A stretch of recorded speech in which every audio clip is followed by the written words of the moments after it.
Hello everyone. आज की इस वीडियो में हम स्ट्रिंग मैनिपुलेशन के कुछ और फंक्शंस पढ़ेंगे जो हमने पार्ट 1 में कवर नहीं करे थे। आइए स्टार्ट करते हैं आज के फर्स्ट फंक्शन से। फर्स्ट फंक्शन है मेरा swap case. Swap case means जहां पर हम वैल्यूज को इंटरचेंज करेंगे। Let's take one example. यहाँ पर मैंने कुछ वैल्यू ली है हेलो वर्ल्ड, कुछ कैरेक्टर्स को स्मॉल में रखा है, कुछ को कैपिटल में रखा है। स्वैप केस से आपको समझ में आ रहा होगा कि जो भी कुछ मैंने स्मॉल में लिखा है वो कैपिटल में कन्वर्ट हो जाएगा और जो कैपिटल में लिखा है वो मेरा स्मॉल में कन्वर्ट हो जाएगा। Let me show you the output. अब आपको दिख सकता है ये हेलो सारे स्मॉल लेटर में लिखा था, यहाँ पर ये सब कुछ कैपिटल में कन्वर्ट हो गया। वर्ल्ड में W कैपिटल था, D कैपिटल था, ये दोनों स्मॉल में हो गए और बाकी जो स्मॉल में था वो कैपिटल में हो गया। इसके बाद नेक्स्ट फंक्शन आता है आपका starts with. Starts with check करता है कि आपका जो गिवन स्ट्रिंग है उसके अंदर जो वैल्यू है वो किससे स्टार्ट हो रही है, अगर आपको चेक करना है। तो अगर मैंने यहाँ पर ले लिया एक वैल्यू पाइथन प्रोग्रामिंग, ये मेरे पास एक गिवन स्ट्रिंग है, या you can ask from user also, but मैंने यहाँ पर खुद ले लिया है। अब मुझे चेक करना है कि इसके अंदर जो भी वैल्यू है स्टार्ट्स विथ, ये पाइथन से स्टार्ट हो रहा है कि नहीं हो रहा। So in this case you will get answer in true और फॉल्स। ये स्टार्ट पाइथन। अगर मैंने यहाँ पर लिखा स्मॉल p, तो पाइथन के लिए कैपिटल P और स्मॉल p में बहुत डिफरेंस है। तो अगर आप स्मॉल p लिखोगे तो आपको आंसर फॉल्स मिलेगा। If you will write in capital, तो जैसा आपने लिखा हुआ है गिवन स्ट्रिंग में दिया हुआ है, अगर आपने एज इट इज लिखा तो आपका आंसर ट्रू में आएगा। अगर इसके अलावा मैं कोई और वर्ड यूज कर लेती हूँ यहाँ पर, like programming, if I will write here और एनीथिंग एल्स, तो आपका answer again it will display false value. तो देखिए यहाँ पर फिर आपके पास फॉल्स आ गया। लेकिन अब मेरी कंडीशन ये है कि जो भी मैं वैल्यू देख रही हूँ, कॉमा 7 लगा दिया, ये 7 जो है मेरा इंडेक्स वैल्यू है। अब ये दिखा रहा है ट्रू। ट्रू किस लिए? क्योंकि मैंने ये बोला कि 7th के बाद वाली वैल्यू को चेक करना है। If you will start counting from 0 onwards, 0 1 2 3 4 5 6, 6 के बाद आप चेक करेंगे। 6 मतलब 0 से 6 टोटल 7 हो गए। तो अब मतलब मुझे यहाँ से स्टार्ट करना है, तो मैं चेक कर रही हूँ यहाँ से। अगर मैं स्टार्ट कर रही हूँ तो ये प्रोग्रामिंग और ये programming if both are same तो आपको आंसर ट्रू में मिलेगा। तो इस तरीके से भी आप स्टार्ट्स विद को चेक कर सकते हो। अब स्टार्ट्स विद के बाद एक आता है एंड्स विद। जैसे आपने स्टार्ट का चेक करा, अब आप एंड का चेक कर सकते हैं एंड्स विद। अब एंड्स विद में भी सेम चीज होती है। Suppose let me write here something else for you. Let's take example dot txt, dot भी लगा सकती हूँ मैं। अब मैंने यहाँ पर simply I am writing ends और यहाँ पर मैंने वैल्यू में डाल दिया डॉट txt। अब अगर लास्ट में txt है तो मुझे आंसर ट्रू में मिल जाएगा। और अगर लास्ट में मैंने लिखा है इसके बदले, लेट मी कॉपी दिस, इसके बदले अगर मैं यहाँ पर txt के बदले कुछ और लिख देती हूँ doc, तो देखिए आंसर फॉल्स में आ रहा है। ये आपके ऊपर है आप कैसे लिखना चाहते हो। और अगर मैंने कंडीशन दे दी यहाँ पर, suppose if I am writing here ple and ple is my text, ये कौन से लोकेशन पे आ रहा है? मैंने यहाँ पर लिख दिया 0 से आप स्टार्ट करिए and if I will go 0 1 2 3 4 5 6 7, let me write here 7 F5, so it's showing again true। इसका मतलब 0 से 7 पे चलते हैं। पहले 0 1 2 3 4 5 6 and 7। 7 अगर मैं लिखा तो 7 काउंट नहीं होता, 7 से कम तक चलेगा, मतलब ये 0 से 6 के बीच में चलेगा। तो अगर मैं 0 से 6 ले लूँ तो मतलब मैं इसके खाली एग्जाम्पल के बारे में बात कर रही हूँ। और क्या एग्जाम्पल का लास्ट कैरेक्टर्स PLE है, तो definitely it's PLE is there, तो इसलिए मेरा आंसर ट्रू आया। सो एंड्स विद चेक करता है जो भी गिवन स्ट्रिंग है उसके लास्ट में क्या है, और स्टार्ट्स विद चेक करता है स्टार्टिंग से। ये आपको जब लेंदी को, ये अभी we are discussing only functions, जब इन फंक्शंस को आप प्रॉपरली कोडिंग के थ्रू प्रोग्राम बनाएंगे तब ये ज़्यादा यूज होती है, बट प्रोग्राम बनाने से पहले आपको ये फंक्शंस के बारे में पता होना चाहिए। नेक्स्ट फंक्शन है मेरे पास, हमने लास्ट वीडियो में जो फर्स्ट पार्ट था मेरा स्ट्रिंग मैनिपुलेशन का, उसमें मैंने बताया था अगर किसी भी फंक्शन से पहले इज लगा होता है मतलब वी आर कंपेयरिंग, हम चेक कर रहे हैं। तो यहाँ पर अब जो नेक्स्ट फंक्शन है वो मेरा है इज अल्फा। इज अल्फा क्या चेक करता है कि सब कुछ लेटर्स है कि नहीं है मेरे पास। So I am writing here Python small capital, that's up to you, I am taking two value, और इसी में मैं यूज कर लूंगी। यहाँ पर मैंने लिख दिया print n dot is alpha. क्या ये अल्फाबेट्स है?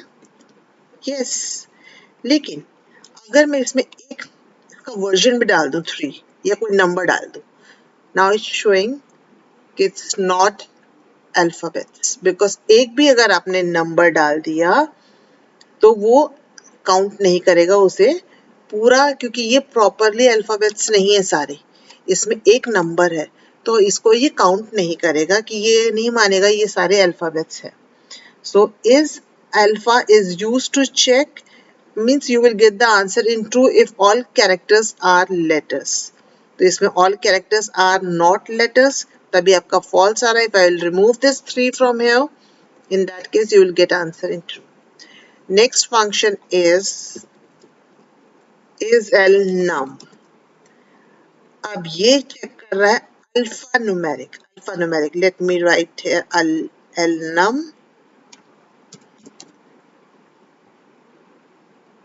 Answer is true, alpha numeric, alphabets and numbers।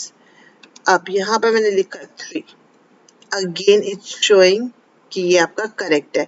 अगर अल्फाबेट्स है तो भी सही आएगा, ट्रू आंसर आएगा, नंबर्स है तो भी आएगा, दोनों का मिक्सचर है तो भी ट्रू आएगा, क्योंकि ये फंक्शन अपने आप में कह रहा है AL for alphabets, num for numerics, combination of both should be there. But in case if I will write here space 3, now space is not a part of alphabets or characters or numbers, तो इसलिए इस space को मैं ना ही alphabets में count कर सकती हूँ ना ही नंबर्स में, तो इसलिए आपका आंसर यहाँ पर फॉल्स आ रहा है। नेक्स्ट वन इज, अब जब हम स्पेस के बारे में बात ही कर रहे हैं तो एक फंक्शन स्पेस को लेके कर लेते हैं। इस स्पेस, अगर मैंने यहाँ पर एक ब्लैंक दे दिया, कुछ भी नहीं लिखा, ये ब्लैंक स्पेस है मेरा, मुझे यहाँ पर चेक करना है इज स्पेस, और मैं रन कराऊंगी तो मेरा आंसर ट्रू आएगा, क्योंकि डेफिनेटली ये स्पेस है। बट मैं यहाँ पर एक कोई भी अल्फाबेट लिख देती हूँ, आगे पीछे कुछ स्पेस छोड़ देती हूँ, अब ये पूरा स्पेस नहीं है, ये बीच में एक कैरेक्टर भी है, इसलिए आंसर फॉल्स आ रहा है। अगर मैं एक को हटा दूंगी और मैं नंबर ऑफ स्पेसेस दूंगी तो भी मेरा आंसर ट्रू आएगा। सो पर्पस ये होता है टू चेक कि आपके पास जो स्ट्रिंग है उसके अंदर वो खाली तो नहीं है, अगर खाली है तो वो कोड आगे एग्जीक्यूट नहीं करेगा। तो ये इस तरीके से आप कोई भी कोडिंग कर सकते हैं, ये होता है इस स्पेस के लिए। इसके बाद आता है हमारे पास एक जॉइन फंक्शन। जॉइन, अब आपके पास कोई भी गिवन स्ट्रिंग है और आप उसके अंदर कुछ ऐड करना चाहते हो, या लिस्ट के फॉर्म में भी एक लेके देखते हैं कि वैल्यूज लिस्ट के फॉर्म में कैसे लिखी जाती है। Suppose if I am writing here I love Python,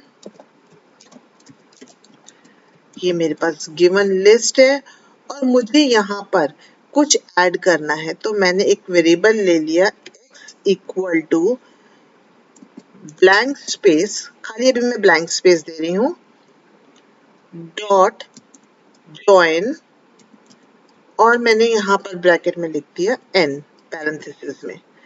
if I will execute this code, यहाँ पर मैं लिखूंगी print X. See, I'm getting this answer. I love Python along with this space.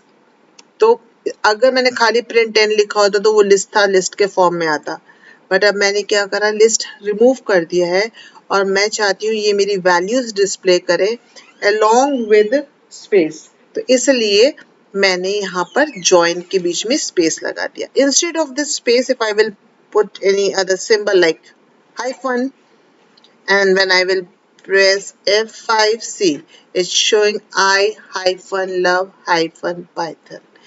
आप इसके बदले नंबर्स भी ले सकते हो। You can take any value inside the list and later on you can use join to put values, और कुछ भी आपको बीच में चाहिए इनके, then you can use join. Next आता है हमारे पास एक फंक्शन आता है इज डिजिट। अगेन इज मतलब मैं कंपेयर कर रही हूँ इज डिजिट की वैल्यू है, नंबर है, कैरेक्टर्स है, क्या चीज है मेरे पास। तो मैंने एक ले लिया n इक्वल टू 1 2 3 4, कोई भी मैं नंबर ले सकती हूँ, but I am taking inside the double inverted comma. I will show you all the possibilities जो हो सकते हैं।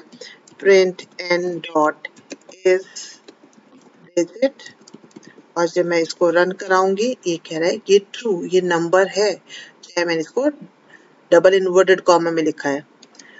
और क्योंकि स्ट्रिंग के बारे में बात हो रही है, स्ट्रिंग मैनिपुलेशन, तो ये डबल इनवर्टेड कॉमा में ही आएगा। If I will remove this, तो अब आपके यहाँ पर ये एरर का काम करेगा क्योंकि ये स्ट्रिंग मैनिपुलेशन का फंक्शन है। अब नेक्स्ट, इंस्टेड ऑफ दिस, अगर मैंने यहाँ पर बीच में कोई अल्फाबेट डाल देते हैं, तो अब दिखाइए, देखिए ये कह रहा है ये फॉल्स है। मैं इसको नंबर से रहने देती हूँ, बट इसमें बीच में मैं स्पेस या आगे कहीं पे स्पेस डाल देती हूँ, then also it's showing false. Means is digit तभी काम करेगा जब सिर्फ नंबर्स होंगे और नंबर्स के अलावा आपके पास कुछ और नहीं होगा। Now the last function is partition.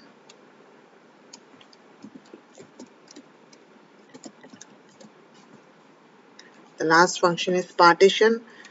अब यहाँ पर मैं कोई भी एक सेंटेंस या कोई वर्ड ले लेती हूँ, like suppose let me take hello colon world, और जब मैं चाहती हूँ कि जब भी मैं इसको करूँगी पार्टीशन, पार्टीशन मतलब हेलो वर्ल्ड में एक बीच में कोई भी गैप नहीं है, तो मुझे अगर इसको सेपरेट करना है तो उसके लिए यहाँ पर मैंने लिखा हेलो पार्टीशन और पैरेंथेसिस के अंदर मैंने लगा दिया कोलन। अब जब मैंने ये कोलन लगा दिया तो देखिए ये क्या होगा, जहां पर भी कोलन था, कोलन से पहले फर्स्ट पार्ट बन जाएगा। इसको पार्टीशन क्या करता है, जो भी पार्ट होता है, जो भी वैल्यू आपने यहाँ पर n में दी होगी, उसको जहां पर भी कोलन दिखाई देगा वो उसको 3 पार्ट्स में डिवाइड कर देगा। फर्स्ट पार्ट में तो कोलन नहीं होगा, कोलन से पहले जो होगा वो आपका फर्स्ट पार्ट हो जाएगा, कोलन के बाद जो होगा वो थर्ड पार्ट हो जाएगा। तो मतलब कोलन आपका फर्स्ट नहीं, बेसिकली सेकंड पार्ट होगा। तो ये आपका कोलन से पहले वाला फर्स्ट हो गया, कोलन आपका सेकंड पार्ट हो गया, और ये आपका थर्ड पार्ट हो गया। सो पार्टीशन क्या करता है, 3 पार्ट्स में डिवाइड कर देता है। कोई भी वैल्यू आपने दे रखी है स्ट्रिंग के अंदर या वेरिएबल के अंदर असाइन कर रखी है। सो आज की वीडियो में बस इतना ही, मिलते हैं नेक्स्ट वीडियो में। Till then keep practising.